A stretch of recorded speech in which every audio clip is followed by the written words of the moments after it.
Hello everybody, welcome back to my channel, or if you're new here, welcome to my channel. My name is Emma and this is my ASMR channel, Just Emma ASMR. I am going to read the rest of this book, Christina's Kite and Other Stories. I don't have a lot of pages left now, so hopefully I should get this done very quickly. So I'm just going to start and read. Silly Sammy. Sammy was a silly little boy. When anyone teased him, he believed them and cried. Jimmy told him there were dragons in the garden, and he went to his mother wailing loudly. It's only the snapdragons, said Jimmy. Don't be such a baby, Sammy. Another day, Lisa told him she had seen the moon shining at her from the waters of the duck pond the night before. Oh, has the moon fallen out of the sky into the duck pond then? Asked Sammy in surprise. Mummy, where are you? Lisa says the moon fell out of the sky last night. Oh, Mummy, the sun won't fall in, will it? Oh, I feel frightened. Now, Sammy's mother was rather silly. Instead of laughing at Sammy and saying, What a little silly you are, just think a minute and you'll know what Lisa means, she would put her arms around him and comfort him. She would say, Poor darling little Sammy, did the other children tease you? Never mind, darling. Mummy loves you. And that made Sammy more of a baby than ever. Of course, it's good to have a mother who will comfort us at the right time, but it's bad when we're being silly. Now, one day, Sammy trod on a spider without meaning to. He stood looking down at his feet, sorry for the little squish creature. Lisa nudged Jimmy. Let's tease him, she said. It wasn't very kind of her, but poor Sammy was so very teasable. Oh, said Lisa in a shocked voice. You've killed a spider. You'll have awful bad luck now. You'll break all your toys. You'll lose all your money. You'll get into trouble at school. Sammy stared at her in horror. Shall I really? He said with tears, his eyes filled with tears. What else will happen to me? I'll tell you, said naughty Lisa and giggled at Jimmy nearby. Your feet will grow big, and everyone will know you've killed a spider. How big? Said poor Sammy, a tear trickling down his cheek. Oh, I don't know, said Lisa. Big as a giant's, maybe? You will look funny. I'm going home to Mummy, said Sammy. He turned to go, and Lisa called after him. Don't forget your galoshes. Wait, I'll bring them. She ran to where the galoshes were kept, but instead of taking out Sammy's galoshes, she took out her own small ones. She ran to Sammy, trying not to laugh. Sammy had very big feet indeed. Here you are, she said. Put them on quickly. Sammy sat down and tried to pull one over on his over his shoe. It simply wouldn't go on at all. He tried and he tried. It's funny, he said, my galosh won't go on. Bother. I expect your feet are getting bigger already, said Lisa solemnly. Poor Sammy. Goodness, if they've grown out of your galoshes so soon, they will be as big as boats this evening. Oh, my feet are growing bigger, wept Sammy. What shall I do? Try the other galosh, said Jimmy, but that wouldn't go on either, which was not at all surprising, as Lisa's galoshes were 2 sizes smaller than Sammy's. The silly little boy wailed loudly, got up and ran home as fast as he could, leaving the galoshes behind. Mummy, he yelled, going into the house. Oh, Mummy, a dreadful thing is happening. But his mother was not there, only his father, who didn't at all approve of Sammy's silliness. He liked a boy to be a boy and not a baby. What's happening? He asked. Daddy, my feet are growing bigger and bigger, wailed Sammy. Of course they are. Children's feet are always growing, said his father. Don't be silly. But Daddy, you don't understand, wailed Sammy. I trod on a spider, and now awful things will happen to me. Really they will. One of them is that my feet will grow bigger and bigger, and they'll be as big as boats this evening. I tried to put my galoshes, and I couldn't. They were too small.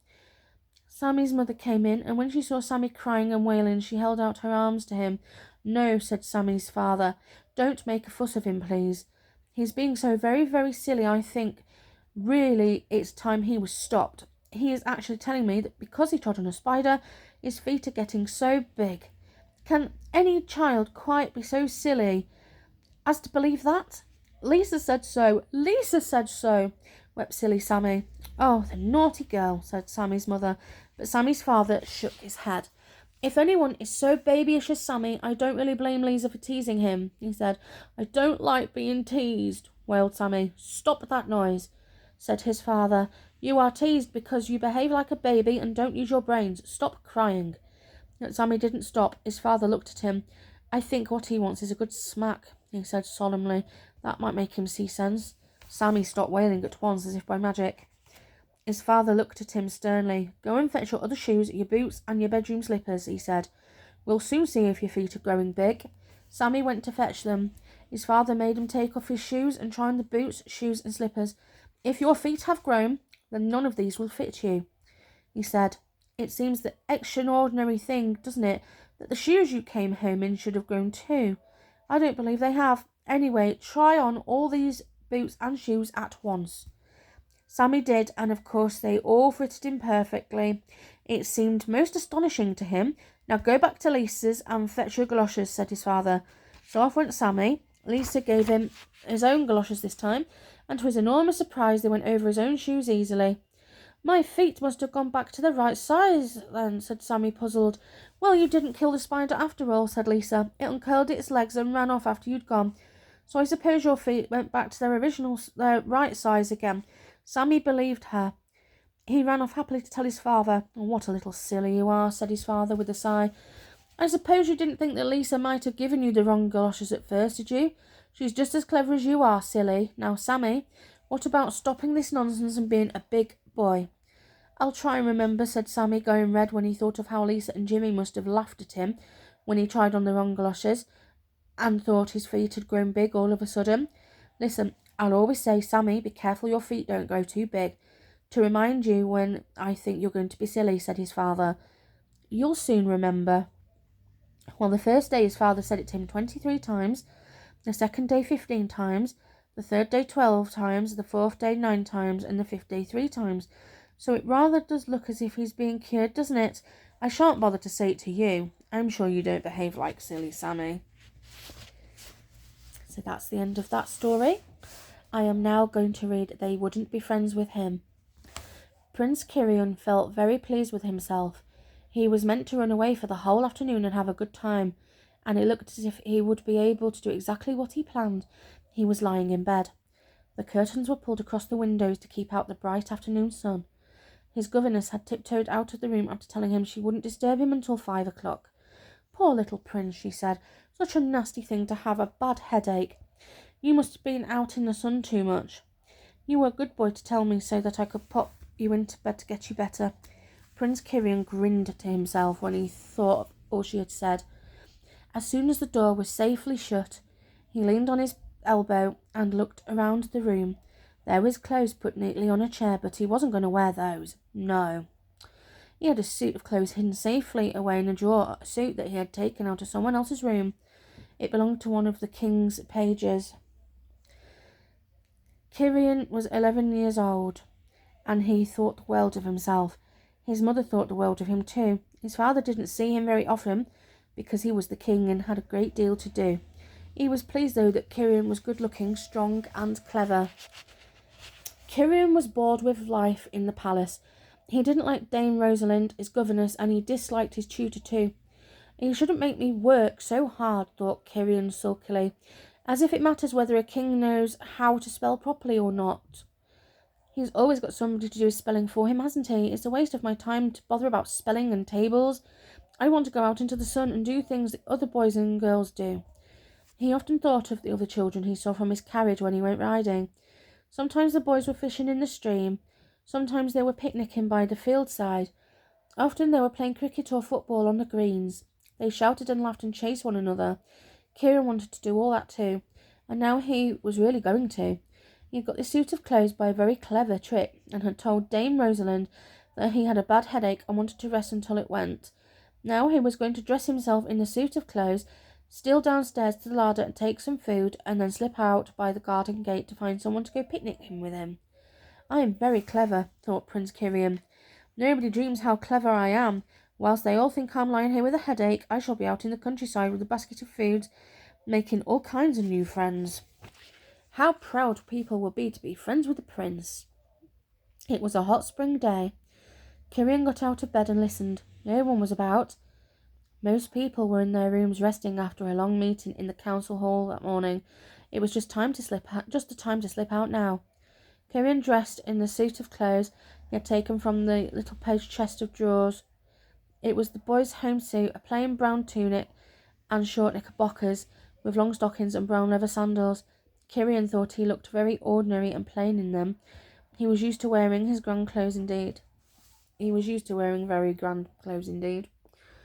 He slipped out of his room and ran quickly to the back stairs. He went down them cautiously. He stood at the bottom and listened. Most of the servants had gone to watch the first cricket match of the season on the nearby green. One or two were still left, and Kirian could hear them talking in the big pantry. There was no one in the kitchen. He slipped in and ran to the larder. He quickly stuffed all kinds of things into a big basket. What a fine picnic he would have with whatever new friends he found. Then out he went into the garden and down to the old gate in the wall.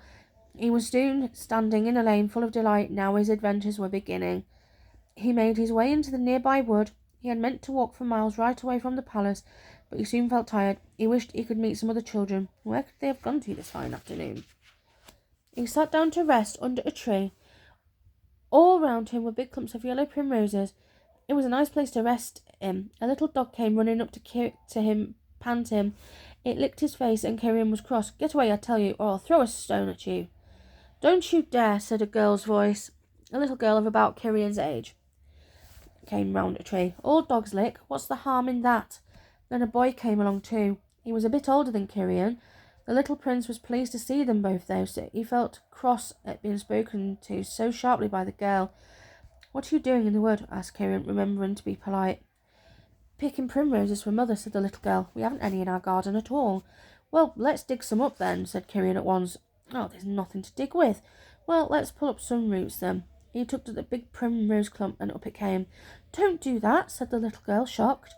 "People can pick flowers in the woods, but it's wrong to dig up the whole plant. If everyone did that, there'd be soon no flowers left to pick." "Oh, take what you want," said Kirian. "That's what I always do." He tugged at another primrose root. The little girl stopped him. "Don't, please. We shan't take them home because our mother wouldn't like us to steal them from the woods." Kirian tugged harder. The boy spoke. His voice was so commanding that Kirian obeyed. "Leave the primroses alone, do you hear?" The prince felt nervous. Nobody ever spoke to him like that. He remembered the picnic basket. The children would be friends with him if he shared his food with them. He pulled everything out of the basket. "Come and picnic with me," he begged them. "Look, here's a whole chicken, and look at this lovely pie. And did you ever see such nice jam tarts? There's this cream cake too. Let's all share." The boy and girl looked in amazement at the rich food. "Where did you get all that from?" asked the boy. "Well, that food's fit for a king." That made Kirian laugh heartily. "That's a good joke," he said. "It was meant to be food for a king, the king himself. I crept into the palace larder and took it for a picnic meal. What do you think of that?" "I think you're a dreadful storyteller," said the little girl. "Really dreadful? I'm quite sure you've never been inside the palace. And if you did take that food from the larder, then you're a thief." "You are a nasty girl," said Kirian angrily.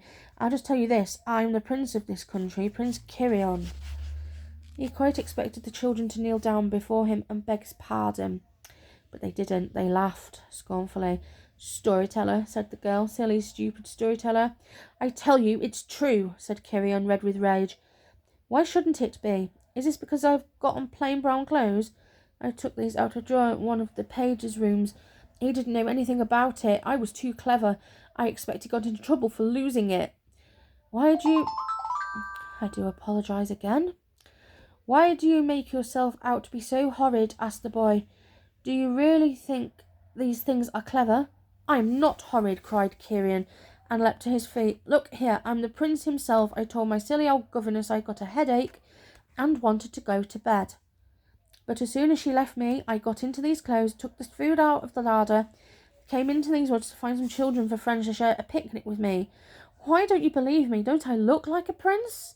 "No," said the little girl. "You've got a mean face for one thing, and you tell stories and steal things for another. Princes don't behave like that. The king of this country is a fine man. I've often heard my father say so. He wouldn't have a son like you, I'm sure. You're just a fraud." The little prince was so angry that he could hardly think of a word to say. He roared with rage and stamped around among the primroses. The other two watched him and laughed. He couldn't bear that.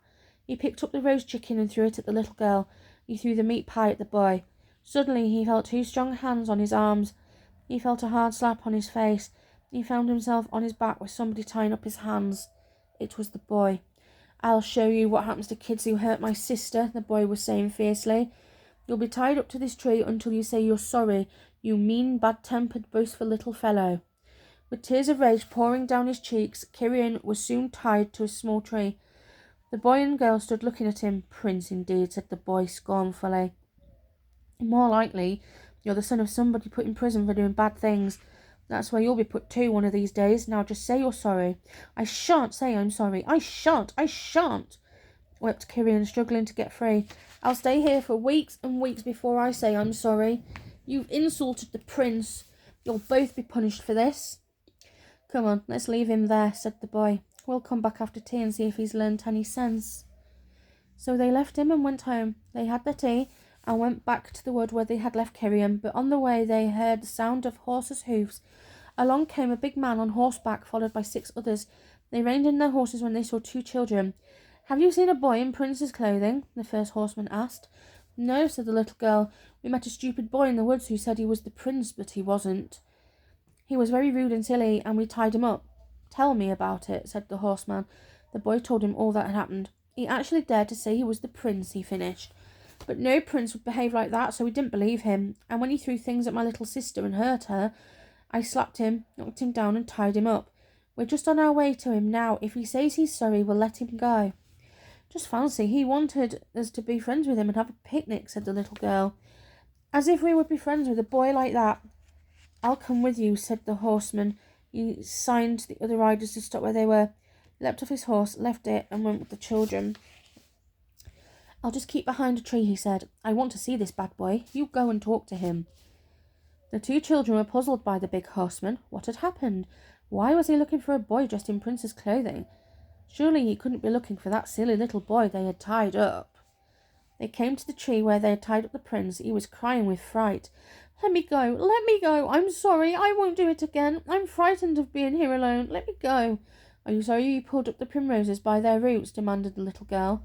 "Are you sorry you told such stories? Are you sorry you threw things at us and lost your temper?"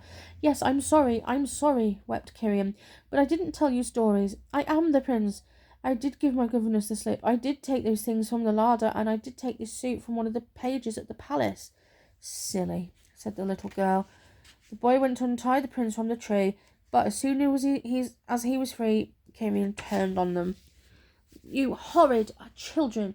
You think you can do these things to me, the prince? I'll show you what happens to people who do that to me. I'll have you punished. I'll have you locked up with nothing but bread and water. I'll...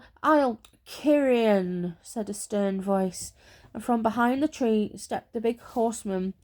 Kirian knew him at once and trembled. "Your Majesty, my father," he whispered. The other 2 children went pale and knelt down before the king. "Get up," said the king. "It is my son who should kneel to us, not you to me." Little did I think that I would find in 2 strange children all the good things that are missing in my own son. "Kirian, you shall have the punishment you plan to give these 2 children. You will be locked up for 2 days on bread and water." "Oh, don't punish him," said the little girl. "He's so frightened now." "So you are kind as well as good," said the king. "What a pity my son hasn't friends like you." "I want them for my friends," wept the prince. "I like them. My father, your Majesty, may they be my friends and come to the palace?" "We will see," said the king, and took Kirian away. "I hope we shall never see the king again," said the little girl to her brother that night. "He might be angry with us next time." But they did see him again many times, and they grew to love him. He sent them to play with Kirian and have lessons with him. "You can teach him far more than any governess or tutor," he told them. "Do your best." It was a very good best. Kirian grew up into a king as fine as his father, but he has never forgotten how it happened. "It all began that day that I ran into the woods," he said. "What a good thing you 2 laughed at me and tied me up." And I really think it was. Next story, Sally Simple's mistake. It was a blowy, blustery April when Sally Simple set out to go and call on her Aunt Amanda. She had to hold on to her hat tightly, or it would have flown straight off her head. Oh dear, what a wind," said poor Sally, struggling along, her skirts blowing this way and that. She put her hand down to pat her skirts straight, and at once her hat flew right off her head. "Look at that now," said Sally. She turned to watch the hat howling along. No, that says bowling along. All those pretty flowers getting muddy and wet, and the brim getting bent, and I did so badly want to look nice for Aunt Amanda. She is so very particular. She went after her hat. It was lying in a puddle. She shook the water from it, and it flew all over her. I can't wear it any more, she wailed. It's spoilt. She tucked it under her arm and struggled on again. She felt drops of rain on her head. Now it was going to rain hard and soak her through. The rain came down in bucketfuls. Sally had an umbrella with her, and she shook it out, ready to put it up. She opened it, and immediately the wind took it and turned it inside out. Sally could have cried. First her hat spoilt, and now her nice umbrella blown inside out. Bother the wind. She put her ruined umbrella under her arm with her hat and walked on again. When she got to the corner of the lane, the wind rushed at her with such strength she was blown backwards, and down she went on the wet grass at the edge of the lane. She sat there to get her breath, and then she suddenly saw something by her knee. Why, it was a four-leaf clover. Fancy that. A four-leaf clover, cried Sally Simple. Now there's a bit of luck. Anybody knows a four-leaf clover is lucky, and I need good luck too after all the bad luck that I've had this morning. With my hat and my umbrella. She picked the clover carefully and put it into her bag. Now she would be really lucky. What a pity she hadn't found it before her hat and umbrella had been spoilt. She went down the lane on the way to her aunt's, shaking her hat every now and again, hoping it would be all right to wear, but she was sure it wouldn't. The flowers were muddy and torn, and the brim was wet and coming apart in two places. It began to rain hard again. Sally stepped off the road and went into a little shed to shelter, and there she saw something very surprising indeed. A hat was hanging on a nail at the back of the shed, and beside it, on another nail, was a neatly rolled umbrella stripped back, black and red. A really very nice one indeed. Well, now look there, said Sally, amazed. Would you believe it? If that isn't good luck brought by the four-leaf clover already. My. I wonder what else I shall find. This is too good to be true. She put the pretty flowery hat on her head and took down the neat umbrella. She hung up her own spoilt hat and put the inside-out umbrella beside it. Then off she went, feeling grand. The rain had stopped, and the wind wasn't quite so blowy. But all the same, Sally held her new hat on tightly. Aunt Amanda was very pleased to see her. What a pretty new hat, Sally, she said. Do come in, and you've a new umbrella too. I see. Leave it in the hall. That's right, you go and wait in the sitting room until I come. I'm just baking a few cakes for tea, because I've got a friend coming. Oh, that will be nice, said Sally happily. It'll quite be a party. If you're sure I can't help you, Aunt Amanda, I'll just go and look round the garden. Off she went and spent a nice time looking at all the daffodils and the wallflowers and the primroses.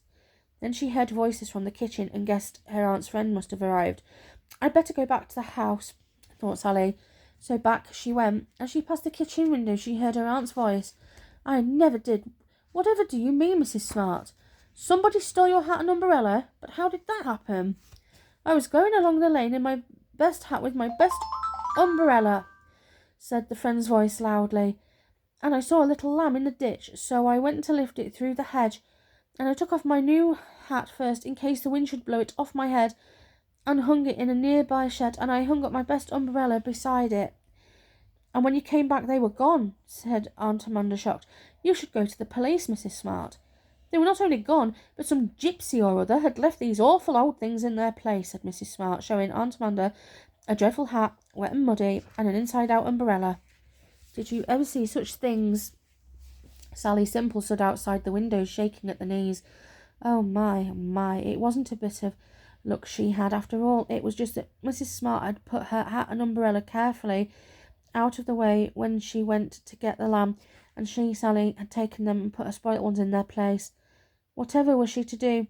She stole into the house and took off the smart new hat. She hung it on a peg in the hall just above where she had stood the neat umbrella. Her own spoilt hat was there on the peg, and the ragged umbrella in a corner nearby. Sally Simple took them with trembling hands. She must go. Mrs. Smart would be so very angry if she knew what Sally had done. Aunt Amanda would never forgive her. I ought to own up. I know I ought, thought Sally, but I daren't. Anyway, I'm trying to put things right again, and I know what I'll do. I'll slip my four-leaf clover, my precious four-leaf clover, into the ribbon round Mrs. Smart's lovely hat. Then she'll get some luck, and I'll have made up to her for being so very silly. So she put the four-leaf clover into the hat band. Then she stole out of the front door wearing her wet, raggedy hat with her inside-out umbrella under her arm. Poor Sally Simple. It was a pity she didn't stay and own up. Mrs. Smart would have laughed, and so would Aunt Amanda. She would have a lovely tea and felt much better, but she wasn't brave enough. I wish I were going to be there when Mrs. Smart suddenly sees her own hat and umbrella in the hall, don't you? She will get a tremendous surprise. Whatever will she say? I do apologise for the constant ding, ding, ding, ding, dings. I'm going to turn my phone down so I don't get any more notifications on this stupid thing.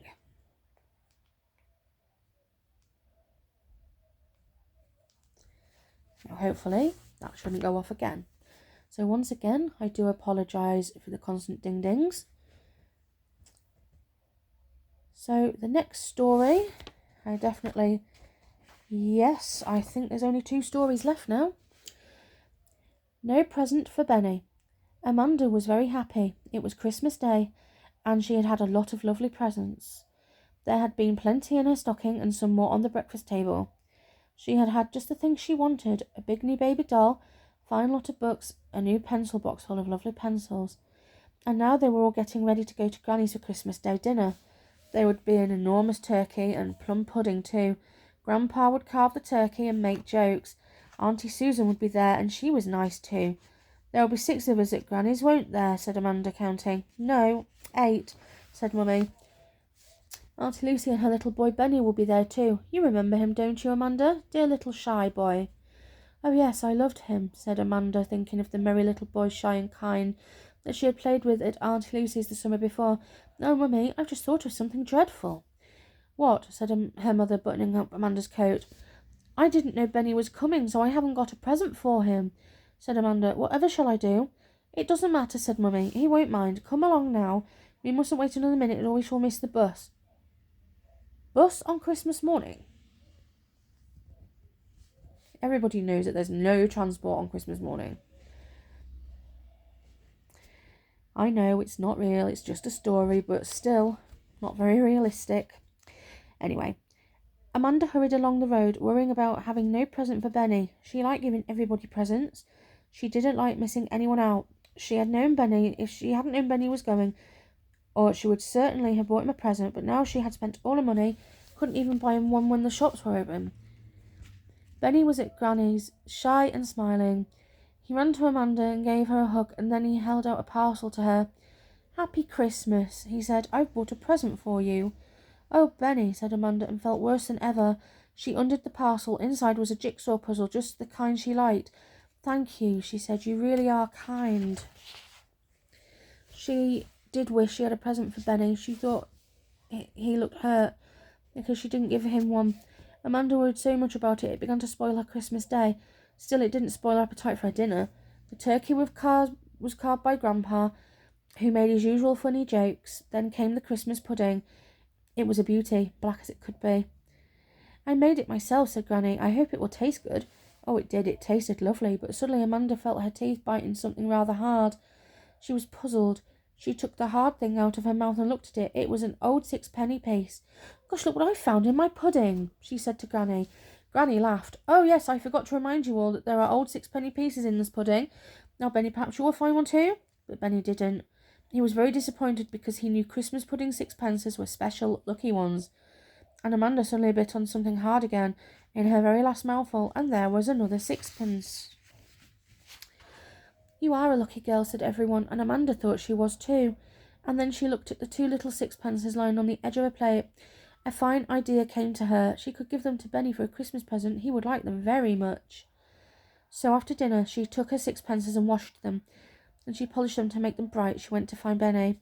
Benny, she said, I didn't bring you a present because I didn't know you would be here. But now I've got one for you, my Christmas pudding 6pences.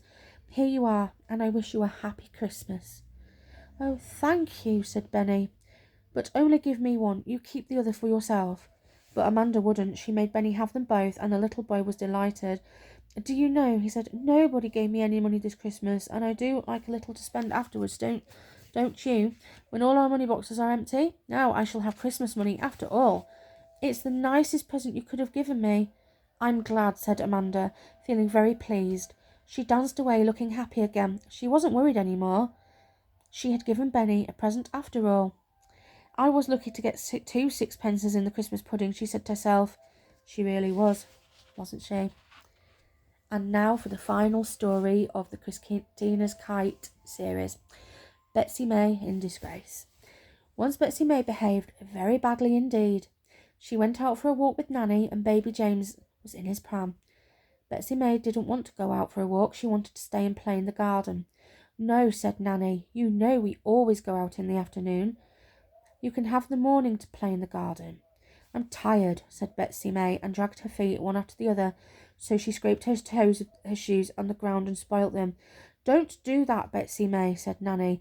See how you are spoiling your nice shoes. Don't be such a baby. I want to ride in the pram, said Betsy May, in a whiny sort of voice. My legs are tired.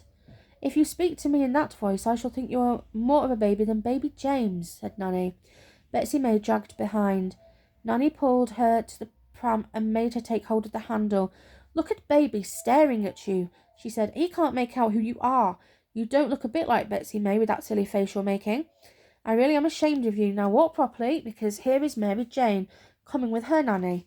But Betsy May would not do as she was told. She wouldn't say good afternoon. She turned her back on Mary Jane and her Nanny. She really was very naughty. She's behaving like a baby, said Nanny. I almost think I'll lift James out of the pram and let him toddle, and pop Betsy May in and wheel her. Mary Jane laughed loudly. She thought that was a funny joke. Yes, do that, she begged. I want to see Betsy May looking like a baby in a pram. Betsy May stamped her foot. I won't be put in the pram, she said. I won't. Very well, said Nanny. Then come along and walk properly. Goodbye, Mary Jane. Goodbye. But still Betsy May wouldn't walk nicely. She dragged her feet again, and suddenly she tripped over the curb and fell down. She didn't hurt herself. She had the tiniest red mark on her knee. But that was all. All the same, she opened her mouth and yelled so loudly that baby James was frightened, and he began to cry too. Well, I never, said Nanny, vexed, because everyone stared at her and the children. Betsy May, stop making that noise this minute. I have never known you to behave so babyishly before. One more yell from you, and I'll put you straight into bed the minute we get home. You can't be well. Betsy May stopped yelling. She knew quite well Nanny would keep her word, and she didn't like going to bed before tea. She was quite well. She was only cross and naughty. She looked at Nanny's cross face. She didn't like it when Nanny put on that sort of face. It was different from her ordinary smiling face. Nanny stopped at the toy shop, lifted out James and took him inside. Betsy May went too. Nanny bought James a nice soft ball, but didn't buy Betsy May anything. I don't buy presents for little girls who behave like babies, she said. She put James back into his pram, and he played with the ball. Then he went to the baker's. Then they went to the baker's, and Nanny bought a fat sponge finger for James, but she didn't buy one for Betsy May, as she usually did. I don't buy sponge fingers for little girls who behave so stupidly, she said. Betsy May felt sad. She walked properly. She looked at Nanny, but Nanny didn't look at her once. James made some funny noises, and Nanny talked to him, but she didn't talk to Betsy May. It was dreadful. I mustn't cry about it, thought Betsy May, trying to squeeze back a tear. If I do, then Nanny will say I'm a baby again. Oh dear, I don't like her to think I'm a baby. She knows that really I am a big little girl, much older than James. She always says I'm a help to her. Now she doesn't love me anymore because she thinks I've gone back to being a baby. They went home. Nanny went to fetch the clean clothes from the line. Betsy May stayed in the nursery. The clock struck 4. It was nearly tea time. I'm a very big girl, said Betsy May out loud. I can help grown-up people a lot. I shall get the tea ready. She got the cloth and spread it over the table. She got the plates, the cups, the saucers, and she put out plates for the bread and butter and cake. She found the bread in the tin and the butter too nearby. That's done, said Betsy May, pleased. She put the 2 chairs up to the table and dragged baby James's high chair as well. Toys had been left on the floor. Betsy May put them tidily away in the cupboard. Nanny's knitting lay on the seat of her armchair. The cat might come and play with it. Betsy May put it carefully away in a blue knitting bag. She fetched baby James's feeder from the drawer. Then she heard Nanny coming and she sat on the window seat waiting. Nanny came in, carrying James on her left arm, talking to him merrily. But when she looked at Betsy May, she didn't smile, then suddenly saw the tea was laid. "Who laid the tea?" she said in surprise. "Well, I did," said Betsy May. "Who put out the bread and the butter?" said Nanny. "I did that too," said Betsy May. "Who put the chairs up to the table?" asked Nanny, still astonished. "I did," said Betsy May. "And who tidied away the toys that were left out? And put away my knitting and fetched baby James's feeder?" said Nanny.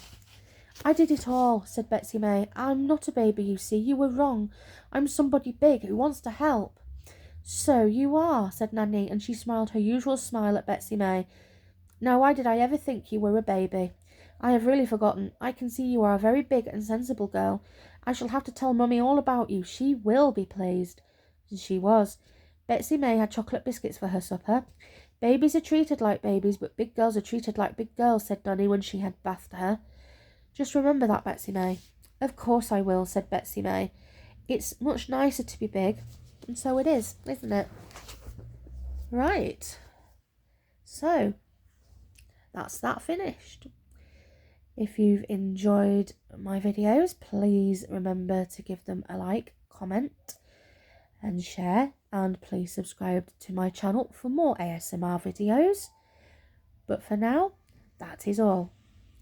Thank you again for watching and see you soon. Bye bye.